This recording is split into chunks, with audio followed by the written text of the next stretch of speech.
Gandang desisyon na ginawa nila Coach Tim na siyang magpapanalo raw kontra SMB at nakakagulat na pagbabalik ni Ricardo Ratcliffe sa PBA. So bago nga natin talakayin yan shoutout sa mga solid nating ka-teammate na sila Joe Belurot, Rosauro Orbino, Kat Sakino, Jay Nunez, and Michael Awaaw. Magnolia Hatchets, maagang nagsigurado na kung sa ay humugot na ng kanilang import na gagamitin for the next PBA conference. Umaasa ang nasabing head coach na hindi babaguhin ng Magnolia import sa next conference na kung sa ay di gayan last conference or this conference na nakaapat nga silang palit ng import. Kaya ang resulta hanggang quarterfinals lang ang kanilang inabot. Nagdesisyon ang kampo ng Magnolia Hatchets na ibalik ang dati nilang import na si Ricardo Ratcliffe na ngayon may pangalang Ragon sa Korea. Siya nga ay dating naglaro rin dito sa Magnolia na nooy may pangalan pang Star Hatchets. Batay sa legit na report, mismong si Magnolia head coach na ang nagkumpirma na magbabalik na si Ricardo Ratcliffe, ang 6'8" import noon ng Star Hatchets. Si Ricardo Ratcliffe, or kilala ngayong Ragon ay ang naturalized player ng South Korea national team sa men's basketball na siyang namalagi rin sa liga sa KBL at nakapaglaro pa sa iba't ibang team doon. So mabalik tayo kay Ricardo Ratcliffe. Siya nga ay huling naglaro sa Magnolia or may pangalan noong Star Hatchets taong 2017 PBA Commissioner's Cup bago pa siya naging naturalized player ng South Korea. At sa pagbabalik niya ngayon sa PBA para sa team ng Magnolia, siya nga po ay 35 years old na. Kamakailan napabalita pa nga itong nagretiro na sa South Korea National Men's Basketball Team. So yan, muli nating masasaksihan itong si Ricardo Ratcliffe na maglalaro muli para dito sa Magnolia at dito sa liga, sa ating pambansang liga na PBA. For sure, daming excited na fans ng Magnolia dyan.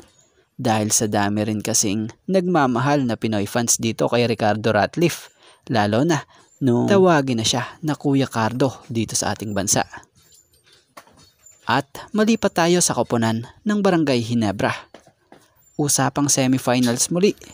Sa isang interview para sa mga hindi nakakaalam nabanggit nga ni Coach Tim na yung kanilang depensa ang magpapanalo sa kanila kontra SMB. Yung ginawa daw nilang depensa noon, Game 3, ay play-off defense na daw yun.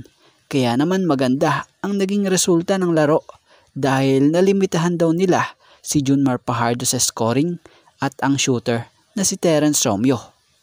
So mamaya inaasahan na may adjustment muli na gagawin ng SMB na siya namang pinaghandaan na rin nitong sila Coach Tim. Panigurado, kapanapanabik muli ang tagpo sa Game 4 mamaya ng dalawang koponang ito. So yun nga, sa ngayon, ito nga lang po muna ang ating sports pasada and thank you for watching guys and God bless everyone. Shoutout sa mga solid nating ka-teammate na sila Joe Belurot,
Rosauro Orbino,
Kat Aquino,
Jay Nunez,